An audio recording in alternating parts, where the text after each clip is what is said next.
И мы начинаем по проекту «Вековые традиции через время и расстояние». И сегодня наш гость, член нашей команды, наш вдохновитель нашего проекта Тереза Пачека-Чавес. И сегодня у нас также присутствует на нашей творческой встрече второй наш художник, ведущий наших мастер-классов Алиф Атис. Покажись, пожалуйста, Алиф. Алиф здесь? Ну, она еще подсоединится, наверное, к концу. А мы сегодня начнем нашу творческую встречу. И, конечно, первый вопрос, который интересует, наверное, многих, кто подключился. Хотелось бы узнать немножко про вас, Тереза. Можете рассказать, да? Что вас подвигло заняться творчеством? И немножко о себе, пожалуйста. Вот, я живу и работаю в Якутске. Являюсь художником-графиком. Состою в Союзе художников России и в Творческом совете художников России. Ну как, просто я обучалась на художника, поэтому я...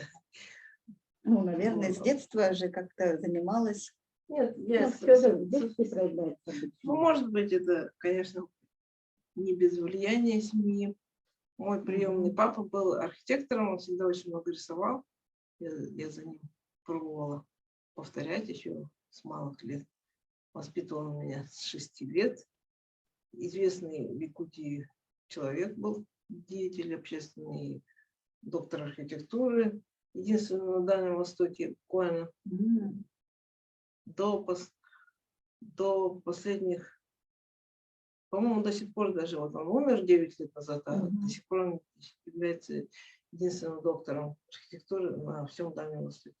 Вот, потом он человек, который открыл высшую школу архитектуры в Якутии.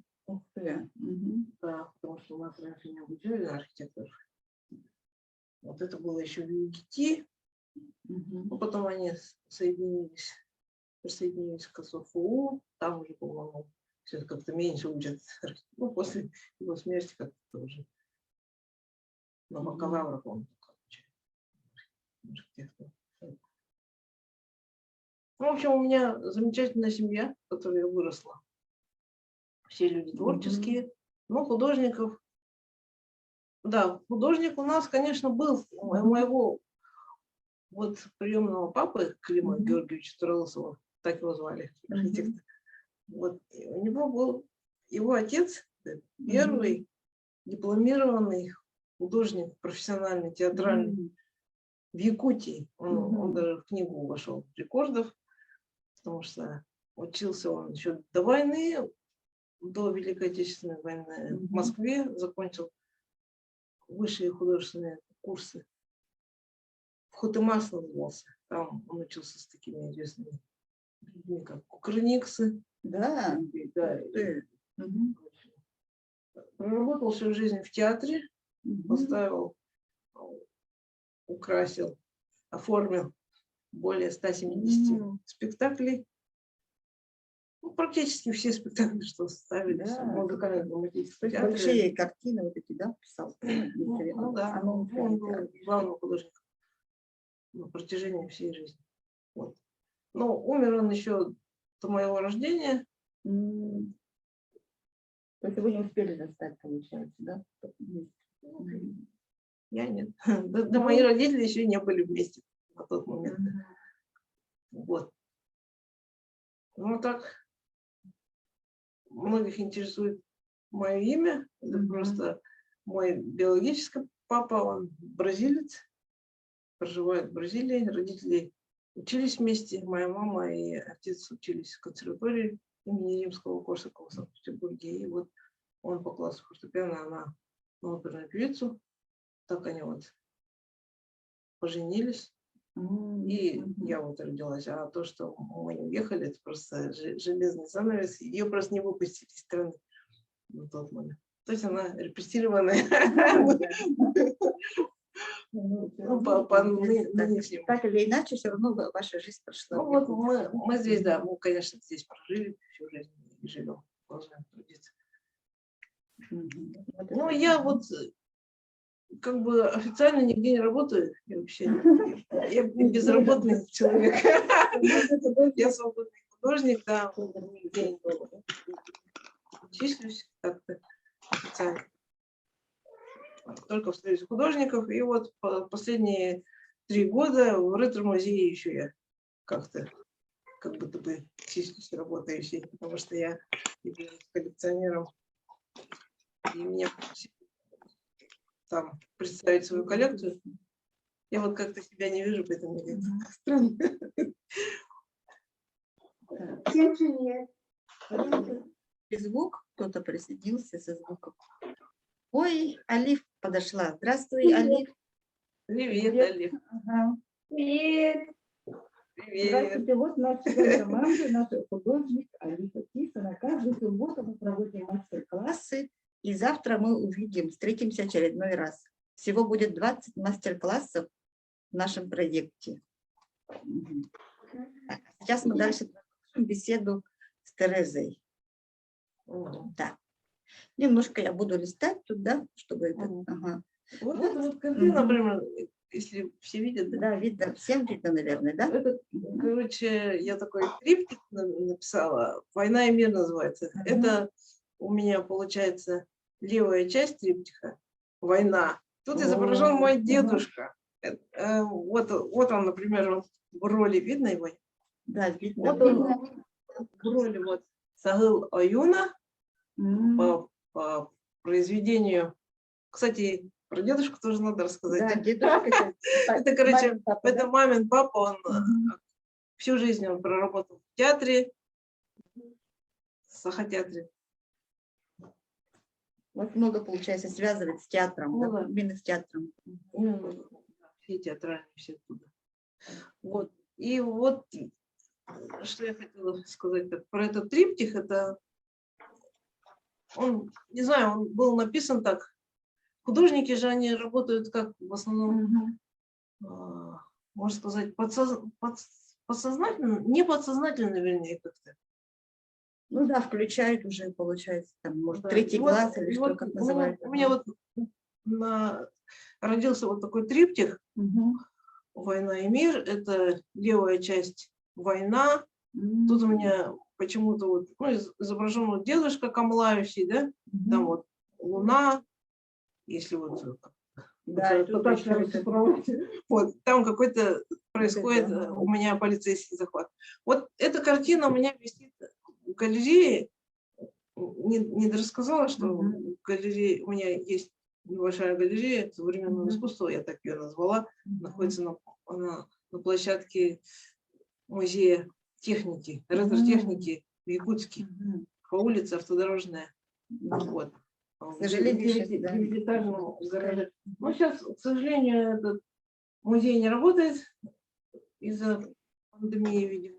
Да, До марта мы как раз планировали все наши творческие встречи там проводить. Ну, не все, но хотя бы там некоторые, да. Ну, вообще не получилось. И вот эта вот картина, вот эта часть триптиха, она висит с самого открытия музея 2019 года. Есть центральная часть дома. Это такой взрыв большой. И там изображен QR-код. Ух ты. Да. Прям это в каком 19-м году? И это центральная часть, там взрыв, QR-код, ну, короче, это мрачное. И ты можешь сходить там в коридоре. Да. В коридоре можешь ее сфотать. Да, можно там как раз это. У нас второй экран, и там может показать. И есть третья часть, вот этого триптиха, мир называется. А это уже вот, к сожалению, у меня туда, да, направо. У меня нету достаточно места, не было достаточно места в галерее, чтобы их повесить вот рядышком 3 картины. И вот эту картину, она у меня написана за полгода до событий с Габышевым. А мне, когда вот люди видят эту картину, они думают, что я Габышева изобразила. Ну, похож, да. Получилось, что как будто бы она у меня несколько Это такая, такой несколько позитивный такая такой. правительская, что ли, получилась, да, вот эта часть. И взрыв тут тоже вот люди не верят, что я его с QR-кодом этим в 19 году написал. Ну, это, ладно, это Но все равно же вот человек, наверное, какой-то интуиция или что-то, чувство именно, да, времени, чувство времени творческих личностей. ну, да, что-то Я думаю, так. Вообще, мои работы, вот я их пишу, скорее они у меня все нереалистичные, да? То есть они приходят как-то вот, откуда приходит задумка, например, что именно вот изобразить Нет, что-то. откуда я не могу сказать. Ты просто вот берешь кисть, Я вот- и вот рука сама идет, да, или как? Как вообще Ну, получается? вообще эскизы, ну, художник пишет эскизы же, прежде Ага. чем картину написать. У меня часто бывает, что я просто беру большой холст и пишу совершенно без эскизов Да. картины. Да. Да, классно. А вот она, да, этот QR-код этот. А где? Ну, его, кстати, вот Ага. тут внизу посмотрела. Да. Ага, Короче, вот видно. вот Ага. когда я поместила эту, после того, как этот QR-код ввели Мгм. в Якутске, вот, Это какой формат? я поместила эту фотографию вот с Мгм. этой картины на своей А. странице. Руки. Мгм. Классно. По критике, потому что люди не поверили, что я написала это в 19 году. Подумали, что это сейчас, да? Да, это я сейчас написала. А у меня вот там вот, Ого, это вот, что-то вот такой, вытекает это у меня оттуда. такой большой взрыв. Потом Это в взрыв? да, в центре у меня QR-код размещен, который вот почему-то вот стекает. То есть он в конце концов должен закончиться. Ага, ну, конечно, да. И на фоне, вот на сером фоне это множество ликов людей, если Мгм. близко посмотреть, это, мне кажется, это умнейшие люди. Ой, Вот, ой. Вот так видно очень хорошо. Вау. это оказалось как это преждевременно написанное мною. Мгм. Но я не хотела на ней акцентироваться. Ага, ну, давай дальше В пойдем. общем, это- Мощная работа.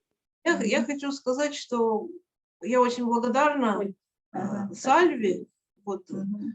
генеральному директору кран-сервиса, да, ну, и Прометея, да, всего. Мгм. Вот то, что он мне предоставил место для галереи. Помимо того, что у меня там были фотографии еще Да, с коллекции моей. Ну, с коллекции еще. Да, Давайте так. и вот Перейдем. Вот это, это, да? это все моя галерея. всё там, да, в этом, да, уже это всё галерея? галерея, вот, да. Ага. Все- Это все вот в ретро-музей, да? да, много работ там моих висит. Мгм. Вот про эту серию я хотела бы сказать. Мгм. Серия, да? это, да, она из 12 картин состоит. Серия для меня очень такая основательная работа, я считаю для себя. 12 даже написать интересно. надо, что-то. Ага. И эта графика на 12 листах называется «Анатомия ДНК». Ого, Нарисовала я ее в 18-19 годах, да, писала. Вот. И в один момент я разместила вот в галерее всю серию. Сейчас там, правда, 6 картин осталось. У меня там турникет стал падать, поэтому я сняла, там 6 висит. Остальные, я Это думаю, вот полотна домой такие, принесу. да? На Да. всю стену получается. Да, ну получается, что они довольно большие, да, там, ну, чуть больше Да, метра в длину.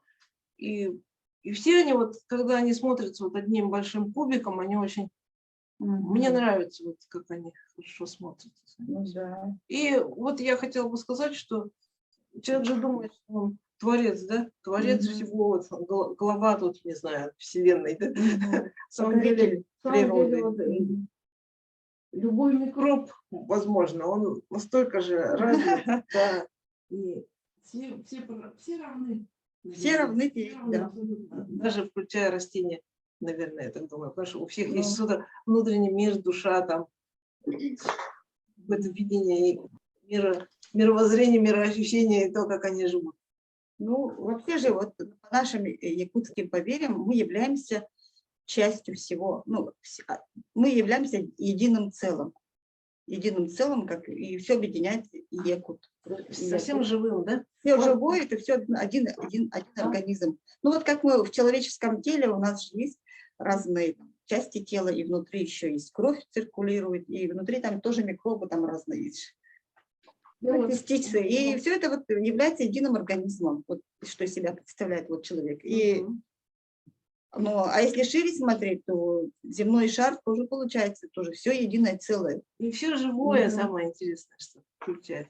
Вот, воздух, все абсолютно имеет свой разум. Когда-то я хотела назвать эту серию «Живое», она первоначальное название, потом почему-то назвала ДНК. Ну да, это очень так интересно. Более современная история, да? Да, вот это вот просто у меня немножечко расширилась как бы галерея.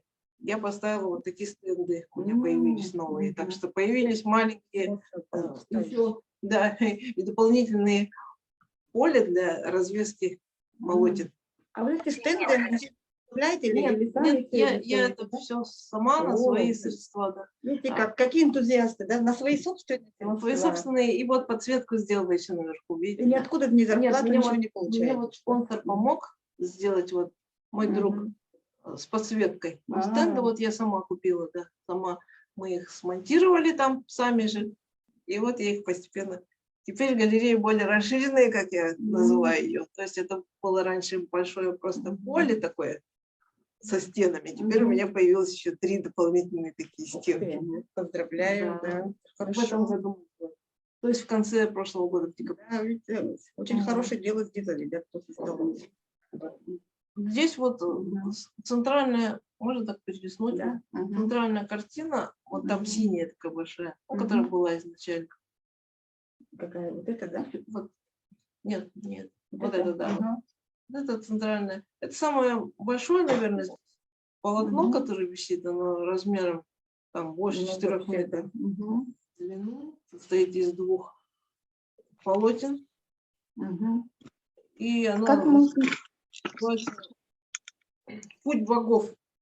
Вот, ну, каждый человек может думать, что хочет. Потому Ну, что... тут очень созвучно, да, с потому темой что- Олампо, да, то, что мы видим.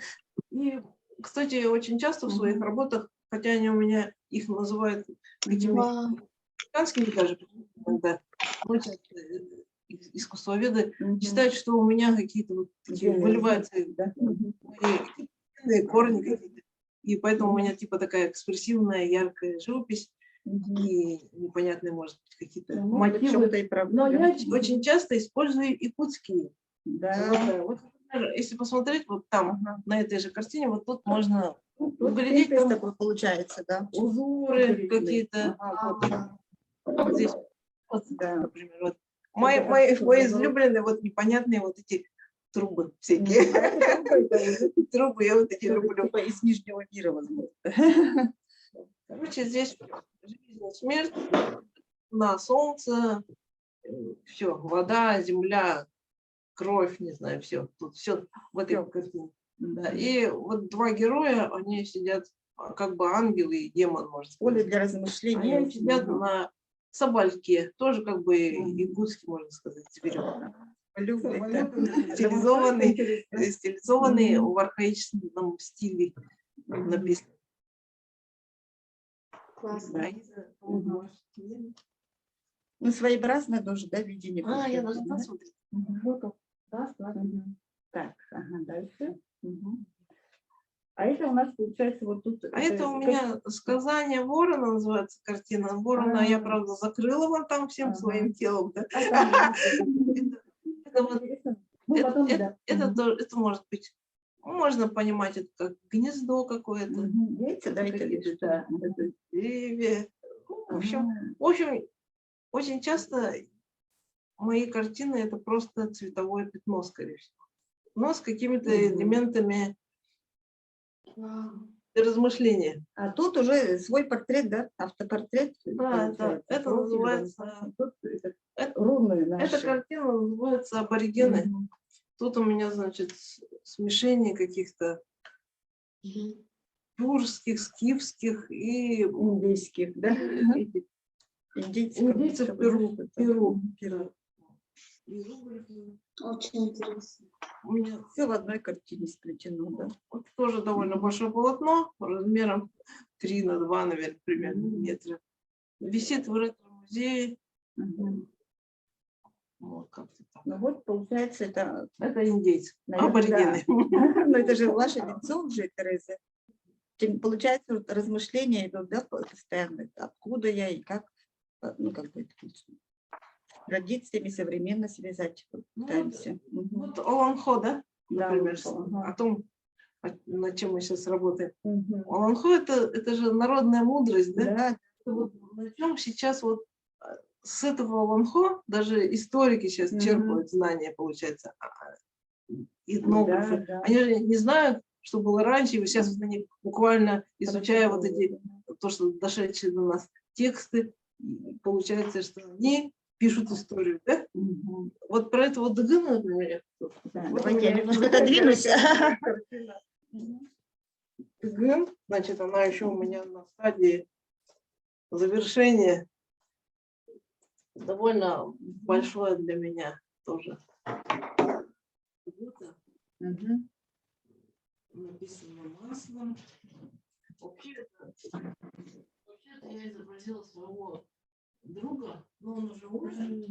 Он умер 2 года назад. Это был первый претендент на роль Тыгына. Он начинал съемки. Мгм. Первые кадры были сделаны с ним. Просто Мгм. все забыли уже, никто даже не упомянул о нем. Вот мне просто обидно, что его забыли. Это профессиональный актер. Звали его Андрей Ларионов. Он хаптагайский парень. Закончил ГИК закончил. Да, наш ровесник 71-го. По-моему. 70-го года. Нет. Вот. И, короче, он в образе, да, он в костюме Тыгына. И не сколько он меня тут сам Тыгын изображал, сколько сам Андрей, получается. Андрей в костюме. И вот он борется, видите, вот с драконами. Это все что угодно может быть. Вот 2 головы. Вот. Видите, вот. Это такие, ну, другие существа, с которыми он борется, получается. И я считаю, что он, ну, он их все-таки победил, я думаю. Да, вот его сердце пылает вот огнем. Да. Ну, вот еще не... В общем-то, она завершена, но не завершена, как всегда у меня. Ой. Вот. А зачем я про это заговорила-то? Это потому что вот он, да, Тыгын, да, прослушала лекцию Андриана, очень понравилось, и вот он говорит, что это был бога-человек, да, почти что так они его называли, да, что в мифологии пишется, что у него кожа, это чешуя какая-то змеи, ноги, каменные ступни, да, его таким называли, и что он сам был приближен к богам, потому что даже ребенок его был шаманкой-то, дочь одна была таганкой, и что он тоже с какими-то сверхспособностями, возможно. Если вот не был посмотреть, там сестра была, сестра, она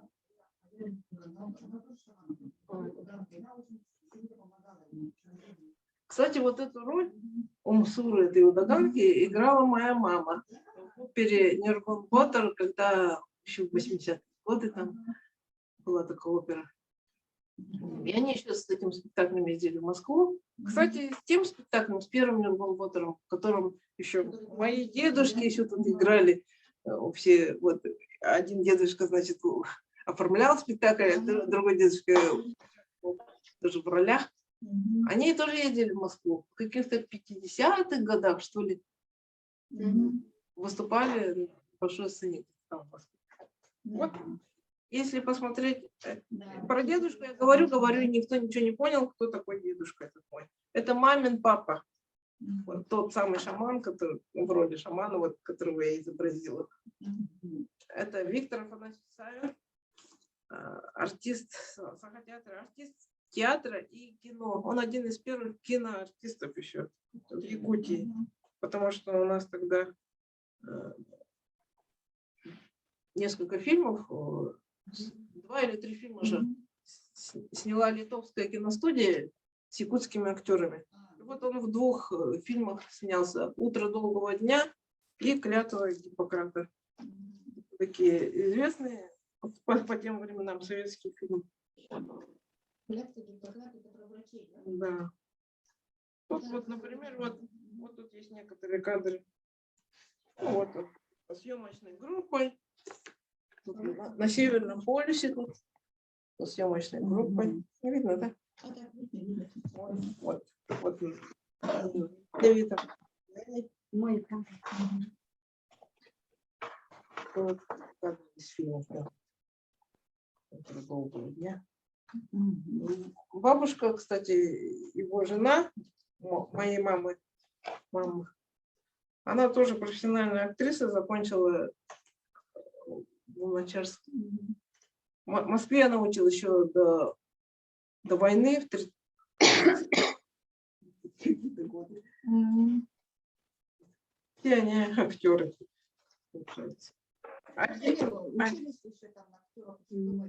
Да.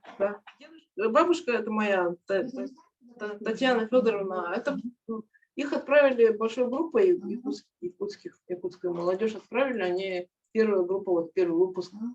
Нет, это Луначарского. Да. Ну, она закончила, она профессиональная актриса. А дедушка, он не профессиональный, тот, что Савин. Он сам. Он был родственником Платона Алексеевича Аюнского. И еще с Чурапчи, еще, когда Платон Алексеевич в Чурапчи он организовывал еще маленький театр там такой, чуть ли не школьный. Вот. И дедушка мой вот с тех пор, он там у себя сначала в деревне, он из этого. Из деревни Болтома Чурапчинского улица.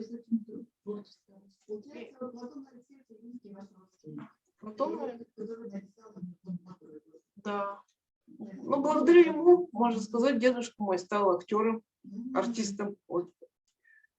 И он потом переехал в Якутск, и уже тут. Платон Алексеевич, я тогда. Ну, вот так вот, трех самых истоков дедушка мой. И кроме того, когда дедушка, то есть Платона Алексеевича репрессировали, дедушка же мой воспитывал детей Платона Алексеевича. То есть они назывались врагами народа, и он их прятал буквально. Это Сардану и Саргалану Платонову. Поэтому я все детство помню, мы все время с ними тусовались, с этими тетями нашими. Вот. Их звали тетя Тася и тетя Лина почему-то в жизни. Ну, короче, очень много фотографий.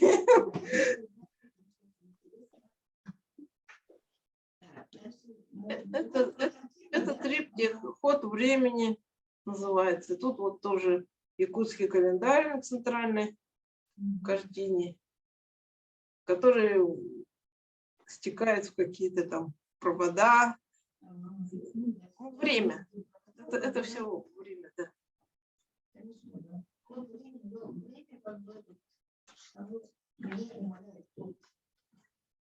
Вот эта картинка мне очень нравится. Картина, это называется «Революция». Да. И написано не просто так, а к столетию Великой Октябрьской революции. Вот. Я делала, у меня была выставка в Вилтумане. Именно она называлась «Революция», и это была центральной картиной. Я, наверное, единственный художник, который отметил великую октябрьскую столетие революции не где-нибудь, а в парламенте. Ну, мне кажется, не все поняли. Но там был представитель коммунистов, Губарев, да? Да, ему очень понравилась моя картина, вот это он сам написал. Потому что революция, наверное. Ну, почему? Не обязательно понимать, да, картину. Картину совсем не обязательно понимать, ее можно просто чувствовать. Она либо нравится, либо нет, и все. Ты смотришь на нее или не смотришь. И все. А тут, если попытаться как-то объяснить, то тут же понятно, взаимодействие черных, красных сил, черных, белых, это борьба, Красное кольцо. Ну, вот где-то вот такая вот революция случилась. Даже если хорошенько приглядеться, можно цифру 100 даже где-то усмотреть. Ну, это одна из таких, да, несколько лет назад я вот увлеклась немножечко, называла это абстрактной каллиграфией. У меня была серия работ, таких вот, это называется иллюзия реальности, называется эта картина.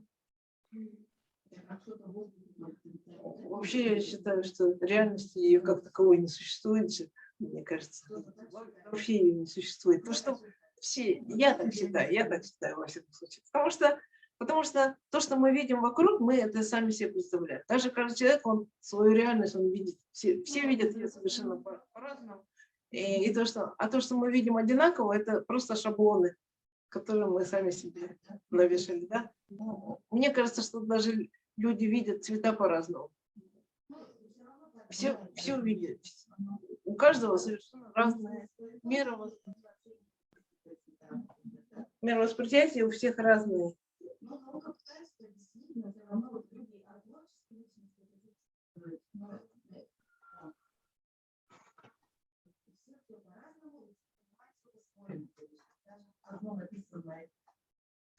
Вообще, все мои работы, они образные, образного мышления, и реалистичных у меня мало работ, в таком понятии простом, как реализм, натюрморт там, или что-то. Даже если я пишу натюрморт, это обычно какие-то ломаные линии, гротескно все как-то так получается. Ну, может, я искажаю реальность, не знаю. А так вот то, что образное, то, что ты себе представляешь, то, что ты рисуешь из головы, это всегда намного сложнее. Рисуешь то, что видишь перед собой поставленный предмет. Даже портреты людей тоже очень сложно. Портреты людей тоже очень сложно писать, потому что нужно как бы характер человека раскрыть.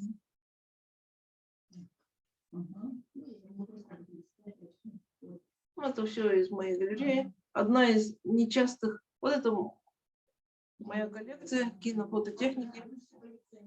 Да, благодаря этой коллекции у меня и появилась галерея. Благодаря вот тому, что меня пригласили с моей коллекцией там выставиться. И вот. Да,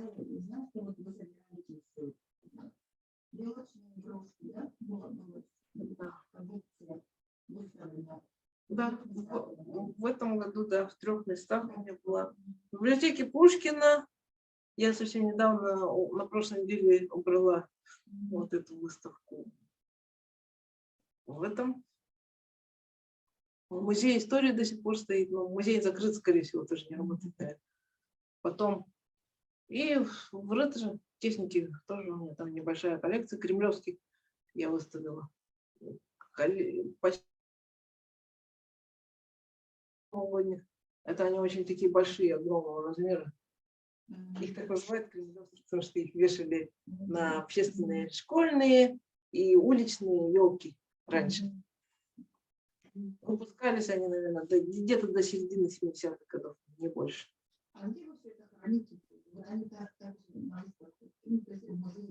Нет, я их домой. У меня все дома хранится. Кстати, у меня нет мастерской. Я хочу сказать, что мне очень тесно.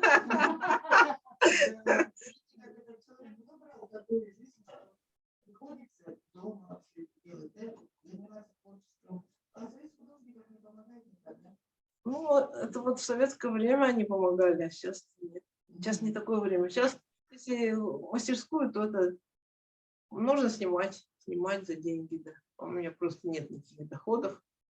Абсолютно.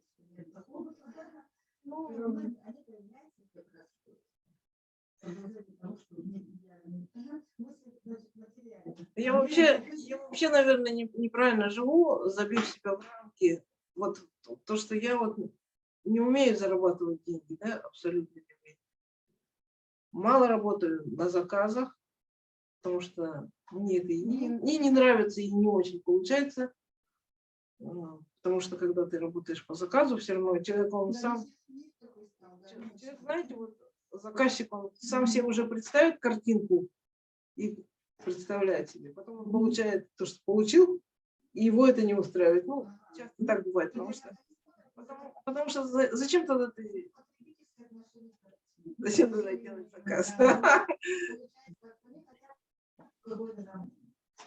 Они видят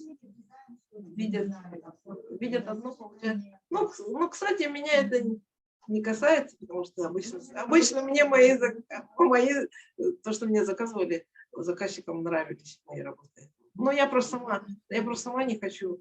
Вот эта стена, кстати, это наиболее реалистичные мои работы. Тут это портрет дочки моей, это всадница называется. И вот она сидит на этой самой лошадке, вот, которая рядом. Мы сами эту лошадку сделали. Это наша рукотворная наша лошадка. Она очень любила лошадей на тот период, когда маленькая была. Ну вот ей сделали такой. Ну, из дерева, основа дерева, потом, да, сверху она уже плюшевая, конечно. И у нее были колесики вначале, вон на картине видно, что лошадь на колесиках каталась. Потом она превратилась в качалку. А сейчас она вообще поместилась в музей, потому что здесь тесно. И она выросла из этой лошади. Ну тут как бы показано, что вот такая лошадка, и вот она в реале стоит, и вот она изображена на картине. Людям, кстати, очень нравится. Людям нравятся реалистичные картины больше, поэтому они вот у этой стены они застревают, да, фотографируются. Вот там еще у меня пейзаж, значит, Хаптагайчик мой, там старая усадьба, и рядом вот симпатичные работы. Сама себе похвалила.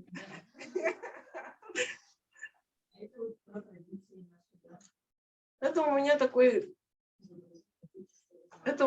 триптих, да, опять. Я, кажется, тот художник, который тоже пишет в основном сериями, триптихами, диптихами. Вот этот триптих называется «Типраль 19 века». Да, это вот левая, правая часть центральной. Нет, это другое. Вот этот триптих у меня посетил Стамбул.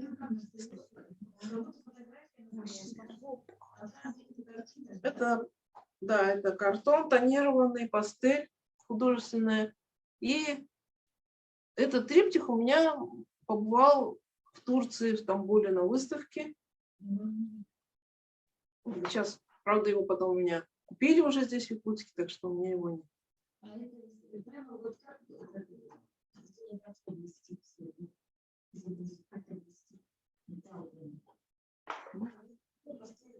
Это вот так работа художника. Вот такую технику, как бы, мне кажется, что я одна из первых, наверное, в Якутске стала так, придумала вот пастелью, вот реалистичные такие старые утварь. Но сейчас, мне кажется, много уже стало таких вот художников, но они в основном маслом пишут, по-моему. Пастелью я, да. В 2007 году первая моя работа была написана. Вот она, кстати, я ее повторяю. Можно ее сфоткать. Потому что я обычно никогда не повторяю своих работ. Вот тут я решила повторить. Нет, это другая, это называется «Старая утварь». Это диптих. Диптих — это 2 картины, а не 3. И 2007 года. Только у меня там первоначальный оригинал, он был побольше размером, эти поменьше. И оригинал находится, у меня купил Сахалинский государственный художественный музей, и он там сейчас хранится. И я вот решила себе тоже повторить, почему бы нет. Потому что у меня уже в этой технике, у меня почему-то очень быстро покупают работы. Ну, нравится просто людям реалистическое. Я решила для себя работа 2007 года, повторенная, получается, в 2022 году. Повторяется вот уже. И у меня в 2012 году в календарике выпустили вот с этими картинами. У меня остались всего лишь вот там маленькие магнитки две на память. Я их теперь перерисовываю. Да. Вот они.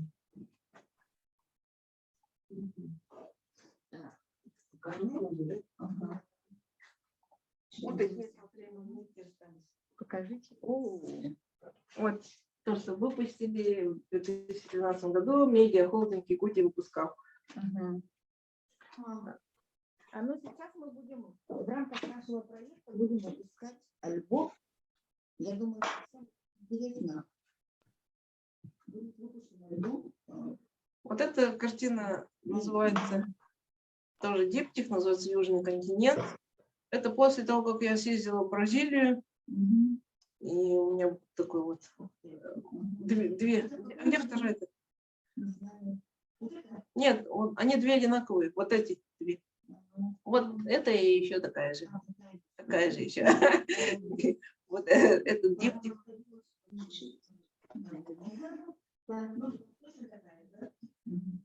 Ну, похоже, да. Это диптик, да. Это первые работы, которые я, вот эти две работы, первые, которые я сделала как свиток. Свиток — это такой холст, и он так сворачивается. Вот. И его удобно транспортировать, возить, потому что большие вот такие объемные картины очень трудно даже вытаскивать из дома, не то чтобы возить куда-то в музей. А вот эти очень удобно свернул, но там, конечно, нужно специально это. Обрабатывать холст надо специально, и краски нужны, чтобы они не сыпали. Да. Технологии небольшие используются. Вот это тоже диптих. И мне он вот нравился 2016, по-моему, 2015 года. Это у меня, ну, роза ветров, стороны света. Ну и вторая часть, где с вороном. Это другая. Нет, нет. Вот с вороном все. Не, это. Вот, да, ворон и солнце называется. И это часослов тенгри. Это вот этот диптих у меня появился после, кстати, типа Оломхо. Тенгрианская история, такая легенда. По ней написано сюжет. Да, потому что этого ворона, ну такая вот, если вкратце сказать, такая легенда. Был такой охотник на земле, а на земле стало очень жарко, потому что на небе было 4 солнца, ну, по легенде так. И потом охотник решил расстрелять солнце. Он расстрелял несколько. Да, и в одном из них оказался ворон. Он вылетел. Ну, как-то вот меня так абстрактно, ну, в этом духе.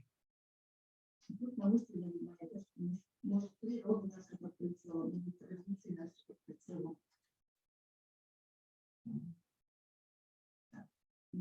Вот это. Вот эта картина называется «Большой взрыв». Есть еще «Большой взрыв 2», продолжение, которое там, когда музей показывали в галерее, там сейчас. Это зарождение, да, зарождение мира.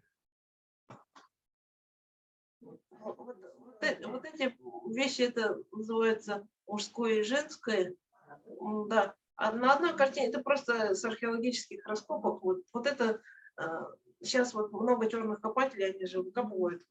Это канина называют они.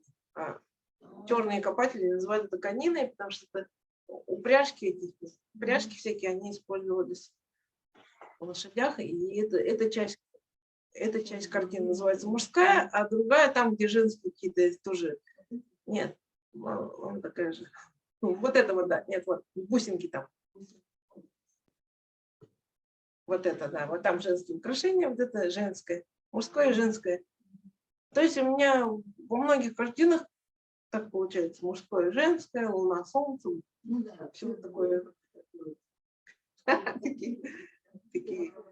Вот эта картина называется «Генезис». Я ее, кстати, написала на заказ. И заказчик остался очень доволен. Потому что он мне заказал примерно, он сказал, что он хочет такую абстрактную картину, он так объяснил, хочет, чтобы там было указано время, чтобы там указаны были деньги, вода. Вот все, что он сказал, я там изобразила, и он просто счастлив остался. Мне самому понравилось, потому что она написалась очень легко, быстро и эффектно получилось. А еще вот мой, наверное, небольшой секрет, никогда никому не говорила, но в своих работах я всегда хочу, чтобы они выглядели легкими. То есть, когда люди смотрят, они думают, что я ее за 5 минут написала. Вот эта легкость, вот, она вот очень, ее трудно же на самом деле. Бывают такие работы, на которые смотришь, и прям ты уже устал. Потому что ты видишь, как художник мучился. Прямо мучился, замалевал там эту картину, прямо ее переживал, и там, не знаю. Нет, она может быть даже пастозно написана, густо, но в ней должна быть легкость в итоге. Даже если я буду работать над работой год или 2, но от этой работы должен остаться такой эффект легкости. Как будто бы я ее да, как будто, вот мне всегда, для меня это очень важно. Я всегда хочу, чтобы картины не загружали и несли какую-то такую. Поэтому очень многие люди заходят в мою галерею, кто ничего, наверное, не понимает в искусстве, и говорят, мы такое можем за 5 минут нарисовать. Мне даже это радостно, что они так говорят, потому что они думают, что это легко. На самом деле у художника очень, очень тяжелый труд. Подозревать, во-первых, это психологически очень тяжело. Частенько бывает. Много туда вкладываешь.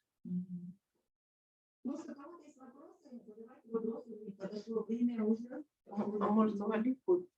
То есть калифу, а то подключили. Хорошо. В следующий раз мы будем встречаться.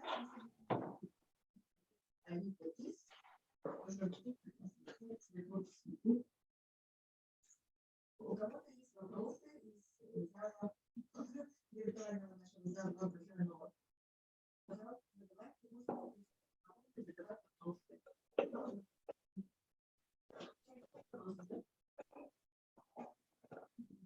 Ну, пока нет, да? Немножко осветим про наш проект. Проект называется, еще раз повторю, «Бытовые традиции через время и расстояние». И в рамках этого проекта мы хотели бы осветить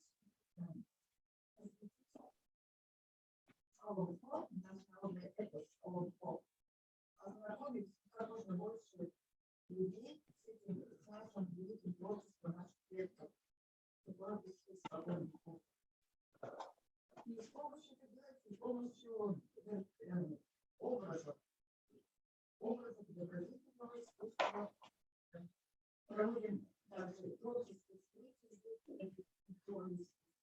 каждый выпадает, потому у нас это творческие встречи, так сложилось, а по субботам у нас наши классы. Кроме этого мы проводим конкурсы, 2 конкурса. Конкурс селфи в студии ОМФО.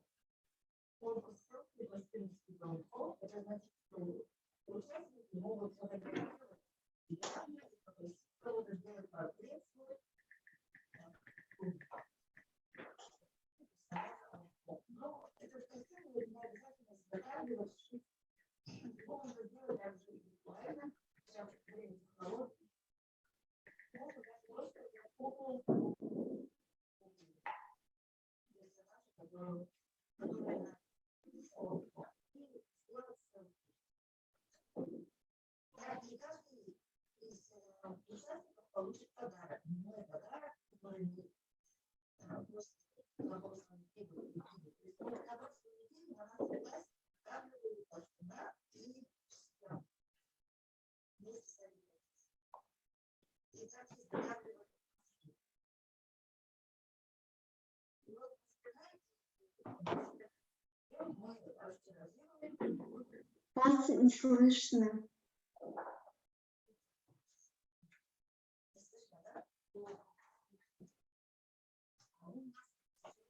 Вас не слышно.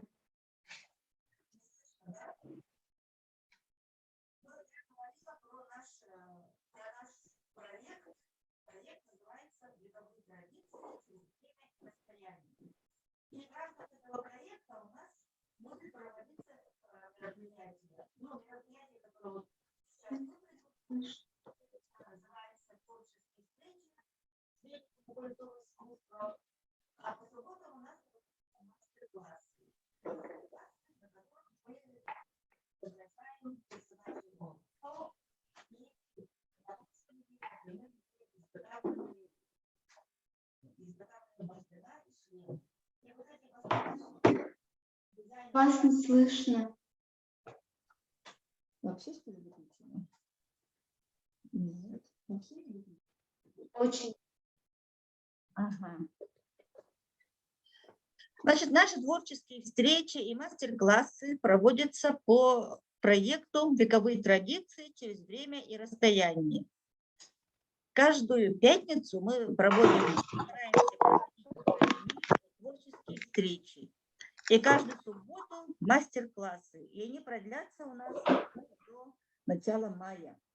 Потому что 20 мастер-классов мы запланировали, и мы ведем по графику. То есть если мы будем каждую неделю проводить, то как раз будет захватить весь апрель и даже начало мая. Вот. А творческие встречи мы проводим тоже каждую пятницу. Кроме этого, по проекту у нас предусмотрены конкурсы. Конкурс селфи в стиле лонгхо – это костюм. Можно одеть костюм, у кого есть национальный, но при этом нужно будет сфотографировать себя и написать, какой персонаж лонгхо изображен на этом селфи. Можно взять куклу, не обязательно там изготовленную. Можно даже нарисовать, и как кукла бумажная даже может быть. И это тоже будет засчитываться. И каждому участнику, который пришлет фотографию или селфи, мы сделаем подарок. Подарок это будет мастер-класс, шлем, который мы изготовили на прошлом мастер-классе. И маски. Мы будем то, что изготовили на прошлом мастер-классе, растиражируем. Это все сделано руками наших художников, художниц наших Алиса Тис и Терезы. И все это мы растиражируем, и авторские, получается, изделия будут высланы каждому участнику. А победитель получит приз в виде фотосессии, индивидуальной фотосессии и участие в проекте преображения журнала «Журфикс». Вот, может быть, видели, да, такой журнал «Журфикс». Проект преображения. На этот раз в апреле он выйдет. Мы уже будем проводить эту фотосессию с победителями конкурса. И в апреле этот журнал уже выйдет с вашими фотографиями. Приглашаем всех к участию. Также идет конкурс рисунков по персонажам Лонгхо. Также могут участвовать и, конечно, участники наших мастер-классов. Но приветствуются еще работы, которые вы сами самостоятельно напишите. И пришлете нам. Сами работу нам присылать не надо. Нам нужно прислать лишь фотографии. И все это будет засчитываться. И потом мы отберем лучшие фотографии. Интересный рассказ. Открыли нового художника. Ждем еще новые работы. Дерзайте. Большое спасибо за пожелания. Спасибо. Так, принимаем Алиф. Угу. Алиф зашла, да? Приветствуем еще раз, Алиф.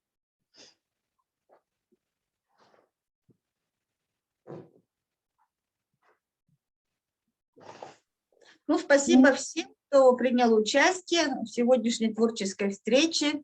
Несмотря на то, что у нас, конечно, мы с ноутбука заходим, поэтому если чуть-чуть повернем, уже не слышно, получается, да? Да. Наверное, микрофон как-то будем уже планировать в нашем проекте, как закупать. Наверное, да, действительно нужны петлички какие-то или там эти микрофоны. Будем иметь в виду. Большое спасибо, что дотерпели до конца, дослушали наш рассказ. 3 раза я одно и то же говорила, вынуждена была из-за того, что слышно. Но, надеюсь, слова Терезы все услышали. Да? Да, спасибо большое, было очень интересно. А можно вопросы задать Терезе? Можете задать. Что вас вдохновляет? Откуда у вас столько энергии? Слышно, Такие да? прекрасные работы. Мне очень нравится. Спасибо, Алиф. Мне кажется, у меня энергии мало. Я была в музее, где вот эти замечательные ваши коллекции и ваши картины вообще супер. Всей семьей ходили 2 раза. Но это было давно, но нам вообще так понравилось. И всем рекомендую тоже. И Спасибо. все супер. Молодец, продолжай больше. А над какими сейчас работами работаете? Ну вот я это вот ИГИНОС закончил. И вот этот диптих. Ну, в общем, планов у меня всегда много. Я параллельно много работ делаю. Ну, все у меня в незаконченном состоянии. И то, что мастерской нету, поэтому трудно. И дома холодно еще. Короче, работать не хочется, потому что холодно. Очень холодно дома. Но сейчас же солнце уже появилось. Я думаю, что даже несмотря на холод, все равно вдохновит наше солнышко. Спасибо, Али. Наверное, в следующий раз встреча с тобой будет, да?